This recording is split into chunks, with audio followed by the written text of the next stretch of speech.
안녕하세요. 스튜디오알 편집자 돌멩이입니다. 저는 지난 12월 권리찾기 유니온을 통해 한국마루노동조합 마루시공 노동자들을 만났습니다. 마루시공 노동자들은 건설 현장에서 우리가 생활하는 마루를 까는 작업을 합니다. 건설 공정의 가장 마지막 작업을 하는 이 마루시공 노동자들은 어떤 조건에서 노동을 해오고 있고 왜 노동조합을 만들었을까요? 마루시공 노동자들의 이야기를 함께 들어봅시다. 네, 한국마루노동조합 위원장 최우영입니다. 네, 안녕하십니까. 한국마루노동조합 최용욱이랍니다. 마루시공 노동조합은 어떻게 좀 만들어지게 됐고 좀 어떤 문제들을 해결하고자 노동조합을 하게 됐는지 여쭤보고 싶습니다. 한 3, 4년 전쯤 됐죠. 부산 현장에서 일을 하고 있는데 한 8시, 9시 여름이었습니다. 피서객들이 워낙 많았어요. 그 시간까지 쓰레기 치우면서 일을 하고 있는 거의 그때가 29층 정도였는데 갑자기 내가 지금 뭐 하고 있나라는 생각이 들더라고요. 그때부터 왜 이러지? 왜 이렇게 늦게까지 일을 해야 되고 왜 내가 쓰레기며 똥이며 짐이며 다 치워가면서 일을 해야 되는지 그때부터 의문을 갖기 시작했죠.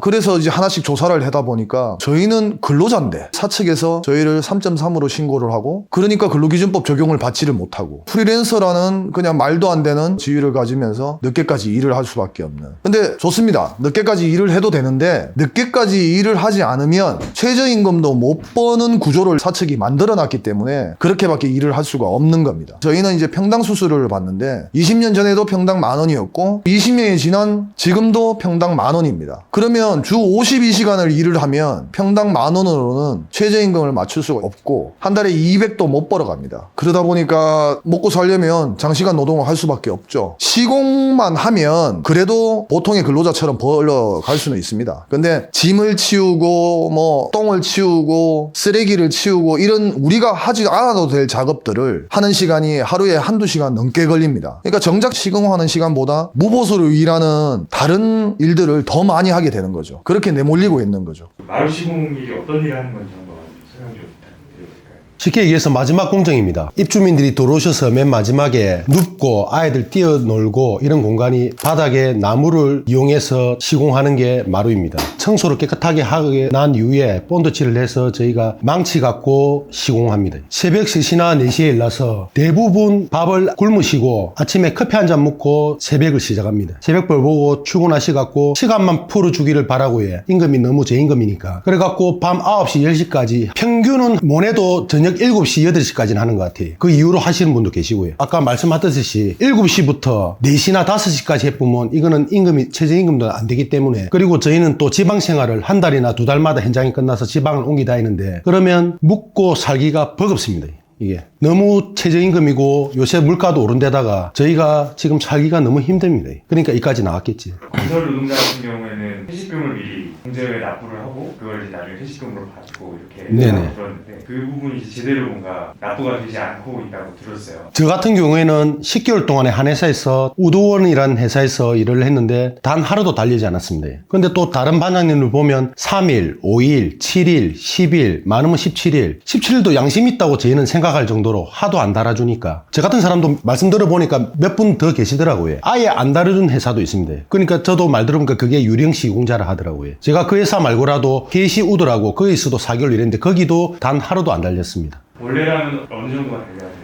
30일 기준에 제가 얼마 전에 공제에 들어가서 제가 일한 걸 확인해 보니 30일짜리가 14만 4천원이 돼 있었는데 예전에는 그게 안 되니까 턱없이 모자라게 안에 달렸습니다. 근데 요 근래에는 저희가 행동을 하고 하니까 어떻게 소문이 났는가 조금씩 달아주려고 눈치껏 하는 데가 조금 생긴 것 같더라고요. 퇴직공제금은 현장에 투입되는 인원에 비례해서 공제부금을 납부를 하게 되어 있습니다. 공제회에. 그러니까 8시간 기준이죠. 퇴직공제금이라는 거는 일용 건설 현장에 있는 근로자에 한해서 적립을 해주게끔 되어 있습니다. 8시간 기준으로 해서 일공수 1일을 올려주게 돼 있죠. 그게 2006년부터 3,000원, 지금 현재로는 6,200원입니다. 그러면 저희 같이 12시간, 14시간을 근무하는 시공자 같은 경우에는 물론 이것조차도 근로기준법 위반이지만 그러면 1.5공수, 2공수 이렇게 올라가야 되는데 그렇게 올려주질 않죠. 그게 왜 그런지 또 확인을 해보니 작년 7월 이전에는 15일 이상을 올리면 근로자로 인정을 해서 4대 보험을 들어주게 돼 있습니다. 강제 의무로. 그런데 그게 들어주기 싫죠. 왜냐하면 근로자로 인정을 해버리는 순간 근로기준법 적용을 받아야 되니까. 그러니까 모든 관리자, 현장에서 팀장님, 소장님이라고 부르는 그 관리자들이 시공자들이 제가 이달에 30일 일했고 25일을 일했고 근데 왜 15일, 14일밖에 안 됩니까? 라고 얘기를 하면 15일 이상 올라가면 너네 세금 많이 내야 된다. 너네 그러면은 세금 많이 떼야 되는데 너네 어떡할래? 그럼 시공자는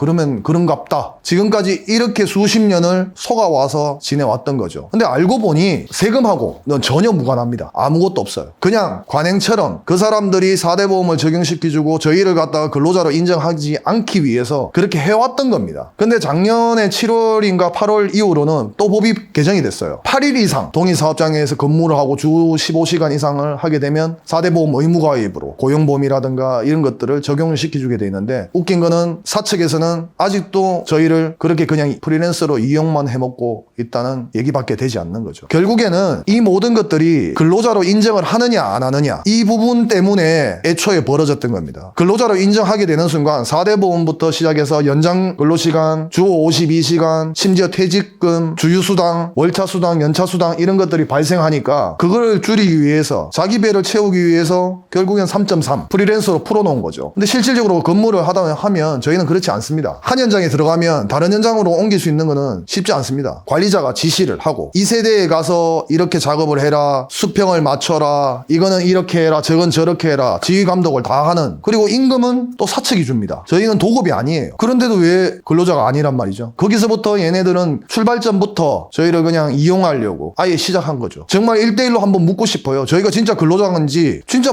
당신들 말대로 프리랜서인지 전 정확하게 한번 진짜 묻고 싶습니다. 500원 1000원보다 더 중요한 값어치는 권리입니다. 그 자체는 근로기준법 안에 다 있습니다. 그걸 근로기준법을 적용시키고 우리가 노동자로 인정을 받아야지만 대등한 위치에서 교섭을 할 수 있고 대등한 위치에서 할 수 있습니다. 윤석열 정부가 처음부터 화물연대, 하청노조 처음부터 그랬습니다. 교섭의 주체가 될 수 없는 자는 파업을 하면 안 된다라고 기자회견에서 대놓고 그렇게 얘기를 하더라고요. 대통령실에서. 지금 모든 노동조합들이 얘기하고 있는 노조법 2조 3조 그 개정을 바꾸지 않으면 1100만이라고 알고 있습니다. 비정규직 노동자들이 계속 이런 부당한 대우를 가지고 계속 이렇게 살아갈 수밖에 없습니다. 이게 과연 법과 원칙을 중요시 여긴다는 대통령의 생각인지 저는 대통령한테도 묻고 싶습니다. 어떤 것들이 특히 이상하다고 느끼셨나요? 제일 불안한 건 고용 안정이죠. 어떤 책을 보니 그런 말이 있더라고요. 밥그릇을 움켜쥐면 민중을 사로잡을 수 있다고. 그 밥그릇 때문에 아무 소리를 못하는 겁니다. 시공 능력도 없고 건설 면허도 없는 그 중간 관리자들이 사측의 오다를 받고 그 관리자가 저희의 밥그릇을 쥐고 있는 거죠. 관리자가 조합원을 쓰지 않겠다, 저 시공자를 쓰지 않겠다고 하면 저희는 갈 데가 없습니다. 지금 저희 노동조합도 그렇게 핍박을 받고 있는 겁니다. 대놓고 한국마루 노동조합 조합원들은 받지 마라 라고 하는 업체가 생길 정도로 지금 그렇게 협박도 들어오고 그런 상황입니다. 제일 중요한 문제는 고용 안정입니다.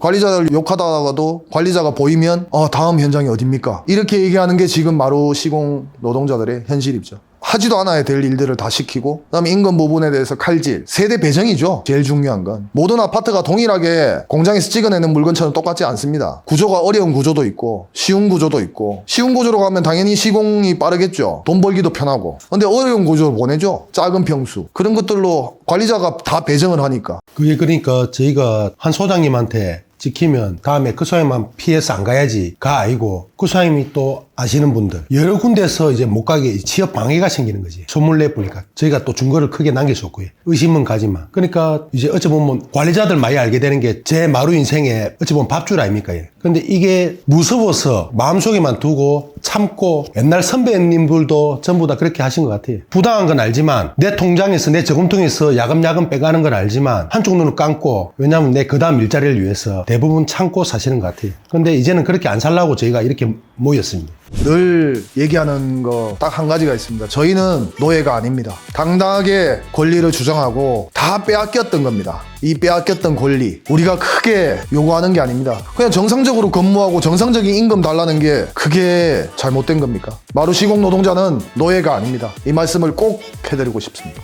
저희가 죽지 않을 정도로 맞고는 있지만 치명상이 아니라서 사람들이 다 참고 삽니다. 근데 이제는 그렇게 맞고 살기 싫습니다. 이제는 정당하게 근로기준법에 의해서 정당하게 대우받고 이렇게 살고 싶습니다. 그래서 마음 먹고 이렇게 모였습니다. 말 들어주셔서 감사합니다. 더 이상 참을 수 없는 마루시공 노동자들이 이 7분뿐만 아니라 수천수만의 작업자들이 근로기준법의 주인이 될 수 있는 그날을 위해서 오늘 정말 용기를 냈는데요. 변소 철거에서 가짜 상상까지, 그리고 아파트뿐만 아니라 사무실을 비롯해서 빌라, 단독주택까지 대부분 마루가 있죠. 바닥에는 그 마루를 실제 만드는 과정이 적나라하게 지금 표기되어 있습니다.